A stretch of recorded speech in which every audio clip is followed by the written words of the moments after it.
ప్రభునందు ప్రియమైన విశ్వవాణి సజీవ దర్శనం వీక్షకులకు ప్రభు అయిన యేసుక్రీస్తు వారి ఘనమైన నామంలో శుభములు. ప్రియమైన దేవుని బిడ్డలారా, ఈరోజు ఒక ప్రాముఖ్యమైనటువంటి విషయాన్ని ముందుకు తీసుకొస్తున్నాం.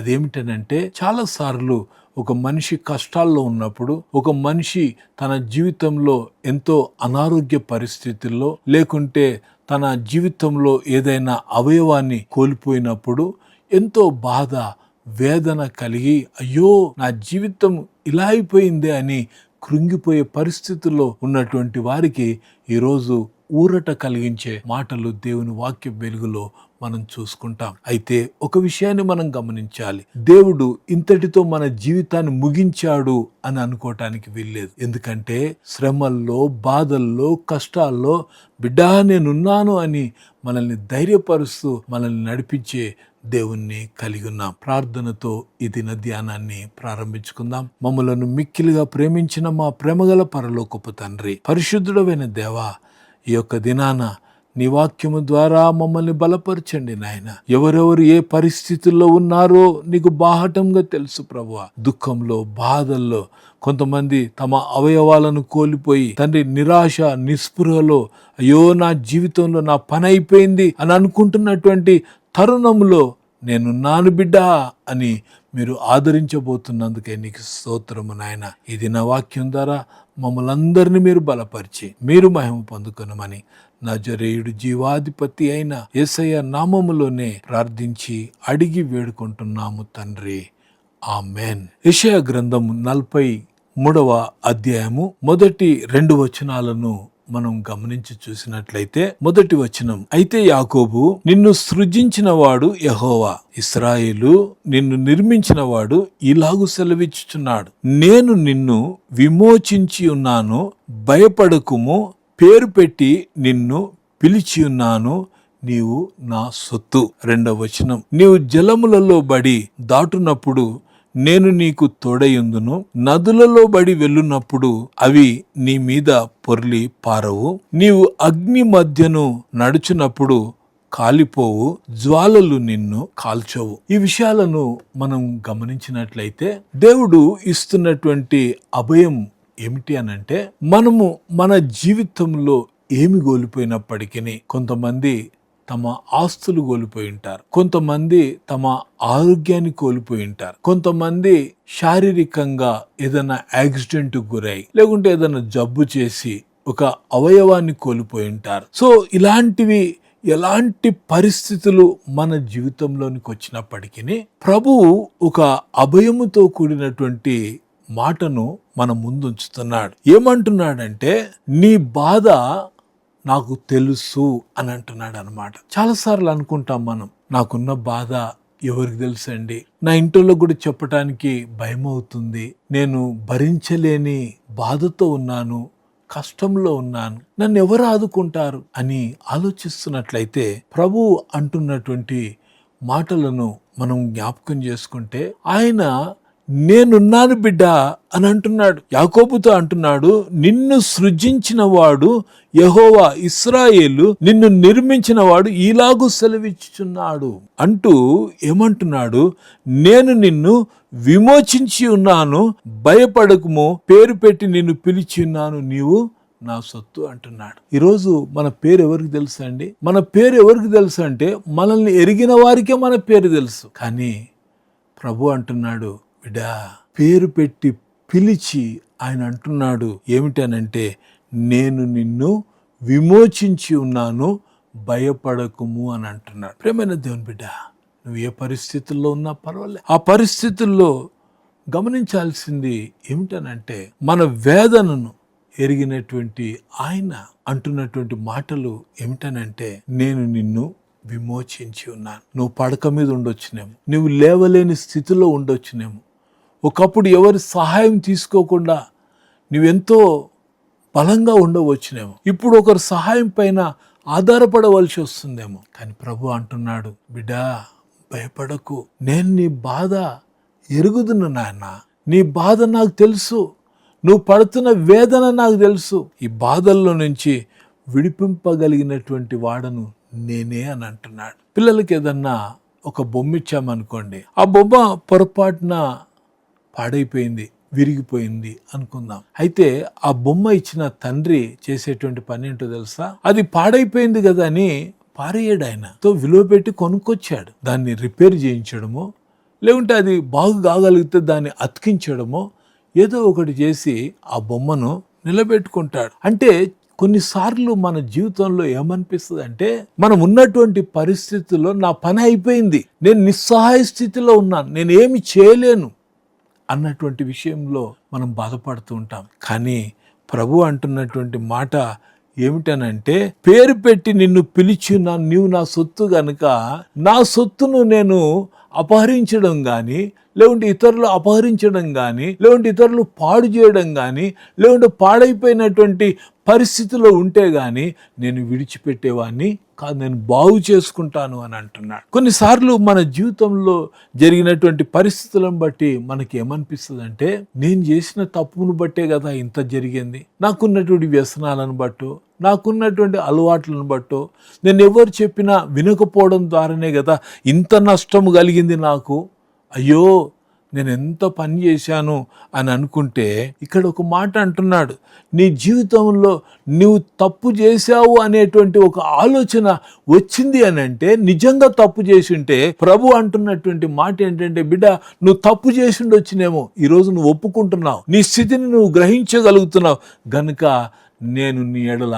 కృప చూపు వాడను బిడ్డ అని అంటున్నాడు. కృప అంటే ఏమిటనంటే, మనం దేనికైతే అర్హులం కాదో అది మనము దేవుని యొద్ద నుండి పొందుకోవడం ఏదైతే ఉందో అది కృప. యోహాను రాసిన మొదటి పత్రిక 1వ అధ్యాయం 9వ వచనాన్ని మనం గమనించినట్లయితే, మన పాపములను ఒప్పుకొనిన ఎడల ఆయన నమ్మదగిన వాడు, నీతిమంతుడు గనుక మన పాపములను ఆయన క్షమించేవాడుగా ఉంటున్నాడు. మనకు రియలైజేషన్ వస్తే చాలు, నేను పొరపాటు చేశాను, అవును ప్రభువా నీకు అవిధేయత చూపాను, నీ సన్నిధి కూడా రాలేనటువంటి పరిస్థితిలో ఉంటుంది నాయన, కానీ ఇప్పుడు నిస్సహాయ స్థితిలో ఉన్నాను ప్రభువా, నన్ను ఎవరయ్యా ఆదుకునేది, నన్ను ఎవరయ్యా బలపరిచేది అని నువ్వు అనుకుంటున్నట్టయితే ప్రభు ఈ సమయంలో అంటున్నాడు, బిడ్డ నేను నీతో ఉన్నాను బిడ్డ. నేను అందరూ విడిచిపెట్టొచ్చేమో, లేకపోతే నువ్వు ఉన్న పరిస్థితుల్లో కొంతమంది నిన్ను బాధ పెట్టొచ్చినేమో, కానీ నేను మాత్రం బాధ పెట్టను బిడ్డ, నీ బాధను నేను పంచుకుంటాను బిడ్డ అనేటువంటి మాట అంటున్నాడు. అందుకే రోమీలకు రాస్తూ 5వ అధ్యాయం 20వ వచనంలో అంటున్నాడు, పాపం విస్తరించిన చోట కృప మరి విస్తరిస్తుంది అని అంటాడు. ప్రేమైన దేవుని బిడ్డ, పశ్చాత్తాప హృదయంతో మనం ప్రభు దగ్గరికి వస్తే మన ఎడల ఆయన విస్తారమైన కృప చూపేవాడుగా ఉంటున్నాడు. మన స్థితిని మనం ఒప్పుకోగలిగితే చాలు, మన స్థితిలో మనం దేవుని పాదాలను పట్టుకుంటే చాలు. కానీ మన స్థితిలో మనుషుల పాదాలు పట్టుకుంటే ఆ పాదంతో మనల్ని త్రోసివేయొచ్చునేమో, కానీ ప్రభు పాదాలు పట్టుకుంటే ప్రియ దేవుని బిడ్డ ఆయన తన కౌగిట్లోనికి చేర్చుకుంటాడు. తప్పిపోయిన కుమారుడు తిరిగి వస్తున్నప్పుడు తండ్రి ఎంతో కాలంగా కాచి ఎదురు చూస్తూ ఉన్నాడు. దూరంగా ఉండగానే గుర్తుపట్టి కుమారుని దగ్గరికి వెళ్ళి కౌగలించుకొని మెడపై ముద్దు పెట్టుకొని అంత ప్రేమ చూపినటువంటి వాడు మన ప్రభు. ఈరోజు నిన్ను నన్ను ప్రేమించాడనుకుంటున్నావా? నిన్ను నన్ను వదిలిపెడతాడనుకుంటున్నావా? Never never never. మన జీవితంలో మన ఎన్ని తప్పులున్నప్పటికీ, ఒకవేళ బ్లాక్ బోర్డు పైన మన తప్పులన్నీ ఎవరైనా రాసి పెట్టారనుకోండి, ఆ తప్పులు తుడిపేయడానికి ఇలా తుడిస్తే మొత్తం తుడిపేయబడుతుంది అన్నమాట, మరలా అది కనబడదు అన్నమాట. ఈరోజు మన ప్రభు అయిన యేసుక్రీస్తు వారు నీ కొరకు నా కొరకు రక్తాన్ని చిందించడానికి గల కారణం ఏంటంటే, మనం బలహీనలో, మనం పాపాత్ములం అని ఎరిగి మన పాపాలను తుడిచివేయటానికి, మన పాపాలకు ప్రాయశ్చిత్తం చేయటానికి ఆయన అంతటి గొప్ప త్యాగం చేశాడు. ప్రియ దేవుని బిడ్డ, ఈరోజు ఏ పరిస్థితుల్లో ఉన్నా ఒక్కసారి ప్రభువా అంటే చాలు, ఆయన నా కుమారుడు అని దగ్గరికి చేర్చుకునేవాడుగా ఉంటున్నాడు. తర్వాత మనం గమనించాలి, మన శరీరంలో ఏదైనా అవయవ లోపమో, లేకుంటే ఏ కారణం చేతనైనా అవయవం తొలగింపబడితే మనం గమనించాల్సిన గొప్ప విషయం ఏంటంటే, ప్రభువు మనల్ని జ్ఞాపకం చేసుకుంటాడు. ఆయన విడిచిపెట్టేవాడు కాదు. దేవుడు మోషేను పిలిచినప్పుడు తాను మాట్లాడలేనని చెప్పాడు, నోటి మాంద్యం గలవాడనని చెప్పాడు. అయితే దేవుడు చెప్పినటువంటి మాట ఏంటో తెలుసా? మోషే, నువ్వు నోటి మాంద్యం గల వాడవే కావచ్చునేమో. నేను నిన్ను ఉపయోగించుకుంటా, నా పని కొరకు ఒక ప్రత్యేకమైన పని బాధ్యత నేను నీకు ఇస్తున్నాను, ఆ పని నువ్వు చేయాల బిడ్డ నా కొరకు అని మోషేను ధైర్యపరిచి 40 సంవత్సరాలు ఇశ్రాయేలీలను ఐగుప్తు దేశం నుండి తీసుకెళ్లి అరణ్య మార్గంలో నడిపించిన గొప్ప నాయకుడు. అంతేకాదు, ఆ నాయకునికి ఇవ్వబడిన ఒక పేరు ఏంటంటే మోషే నా ఇల్లంతటిలో నమ్మకమైన వాడు, మోషే మిక్కిలి సాత్వికుడు అనేటువంటి మాటలు తెలియజేశాడు. మన జీవితంలో ఏదైనా ఒక పరిస్థితి జరిగినప్పుడు మనల్ని తగ్గింపులోనికి, లేకుంటే మనం తగ్గించుకునే అనుభవంలోనికి దేవుడు తీసుకొస్తాడు. అలా తగ్గించుకున్నప్పుడు దేవుడు ఎంత గొప్పగా వాడుకుంటాడో తెలుసా ప్రియ దేవుని బిడ్డ.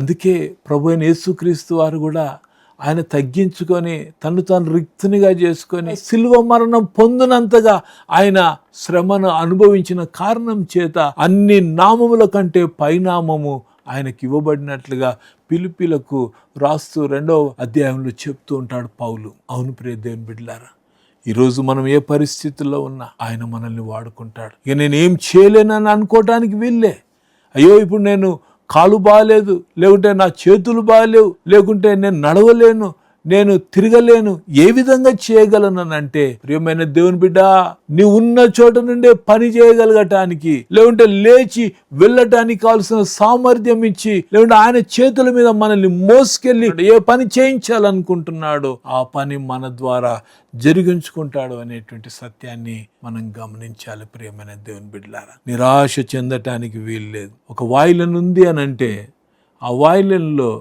ఒక తీగ దిగిపోతే దాని పని అయిపోయిందా అని అనుకుంటే కాదు. నిపుణత కలిగినటువంటి వాడు, సంగీత విద్వాంసుడు చేసేటువంటి పని ఒకటి తెగిపోయినా దానితోనే అందమైన, లేకుంటే చక్కటి సంగీతాన్ని ఆయన ఆలపింపగలిగే ఆ ధన్యత ఆ విద్వాంసుడు కలిగి ఉంటాడు. మన విద్వాంసుడు ఎవరో తెలుసా?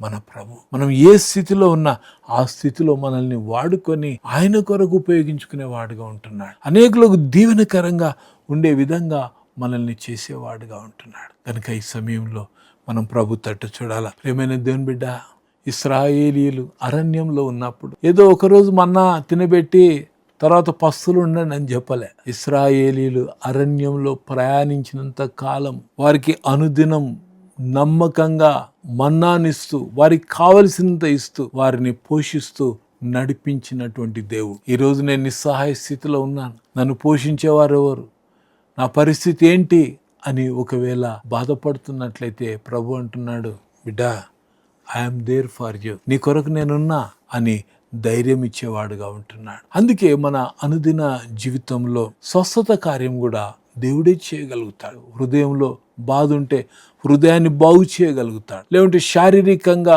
ఏదైనా బలహీనతలు ఉంటే ఆ బలహీనతల నుంచి మనల్ని బాగు చేయగలుగుతాడు. తప్పక ఆయన స్వస్థత కలుగజేయగలడు. ఇది దేవుని యొక్క అద్భుతమైనటువంటి ప్రణాళిక. మనల్ని దేవుడు రక్షించుకున్న తర్వాత మన పాపాలు తూర్పుకు పడమటికి ఎంత దూరమో అంత దూరం చేశాడు. ఇక మీదట నేను పాపిని పాపిని పాపిని అని దుఃఖపడాల్సిన పనిలే. ఎందుకంటే ఒక్కసారి ప్రభువు చేసిన ఆ సిలువ కార్యాన్ని బట్టి మన పాపాలు క్షమింపబడ్డాయి. మనం ఇప్పుడు ఆయన బిడ్డలం, ఆయన ఏర్పాటులో ఉన్నటువంటి బిడ్డలం. ఒక క్రొత్త జీవితాన్ని మనకు దేవుడు అనుగ్రహించాడు. కనుక ఆ క్రొత్త జీవితంలో దినదినము ఆనందిస్తూ ఉండాలే తప్ప దుఃఖపడుతూ ఉండకూడదు అనేటువంటి విషయాన్ని జ్ఞాపకం చేసుకోవాలి. చివరిగా ఒకటి గుర్తు పెట్టుకోవాలా, ఇప్పుడున్న ఈ జీవితం ఇంతటితో ముగిసిపోయింది అనుకోవటానికి వీల్లే. ఎందుకంటే ఆయన నిన్ను విడువడు, ఎడబాయడు. దేవుని యొక్క కృప నిరంతరం మన ఎడల ఉంటుంది అనేటువంటి విషయాన్ని జ్ఞాపకం చేసుకోవాలి. ఈరోజు నిన్ను నన్ను అందమైన పాత్రలుగా చేయాలని ఆశపడుతున్నాడు. అనేకులకు ఉపయోగపడే పాత్రలుగా చేయాలని ఆశపడుతున్నాడు. అనేకులకు ఆశీర్వాదకరంగా ఉండే విధంగా చేయాలని ఆశపడుతున్నాడు. ఈరోజు మారుమూల గ్రామాల్లో ప్రజలు నశించే మార్గంలో ఉన్నారు. అలాంటి వారికి సువార్త అందించడానికి, ప్రార్థన చేయటానికి, సేవకులను పంపడానికి ఒక్కొక్కరిని వాడుకోవాలని దేవుడు ఇష్టపడతా ఉంటున్నాడు. ఉపయోగపడే పాత్రలు మనం ఏదో తయారు చేసి షోకేస్లో పెట్టుకోవడానికి తయారు చేసే నమూనాలలే మనం.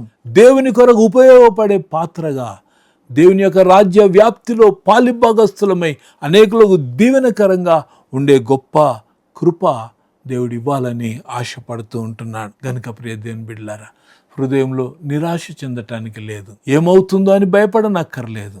ఎందుకంటే జీవం గల దేవుడే అంటున్నాడు, నేను నిన్ను పేరు పెట్టి పిలిచి ఉన్నాను అని అంటున్నాడు. నాకు తెలియకపోవచ్చునేమో నీ పేరు, కానీ ఆ ప్రభువుకు మాత్రం నీ పేరు, నీ గతము, నీ జీవితం అంతా, నా జీవితం అంతా ఆయనకు తెలుసు గనుక అన్ని పరిస్థితులను అనుమతించి, అందుకే అంటాడు, దేవుని ప్రేమించు వారికి అనగా ఆయన సంకల్పం చొప్పున పిలువబడిన వారికి మేలు కలుగుటకై సమస్తమును సమకూడి జరుగుచున్నవి అనే మాటను మనం జ్ఞాపకం చేసుకోవాలి. సో అలాంటి గొప్ప కృప ప్రబిడ్లమైన మనకు దేవుడు దయచేయును గాక.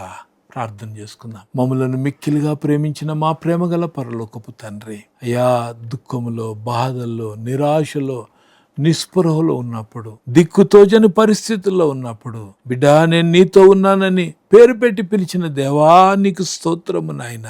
నీ మాట సత్యము ప్రభువా, నీవు పిలిచిన పిలుపు సత్యము నాయన. ఆనాడు మోషకు తోడైనటువంటి దేవుడు నాకు తోడై ఉన్నాడు, నన్ను ఉపయోగపడే వ్యక్తిగా నిలబెడతాడనే విశ్వాసం కలిగి నిండు హృదయంతో కృతజ్ఞతలు తెలియజేస్తూ మా ప్రభును, మా రక్షకుడైన యేసయ్య నామములోనే ప్రార్థించి అడిగి వేడుకుంటున్నాము తండ్రి.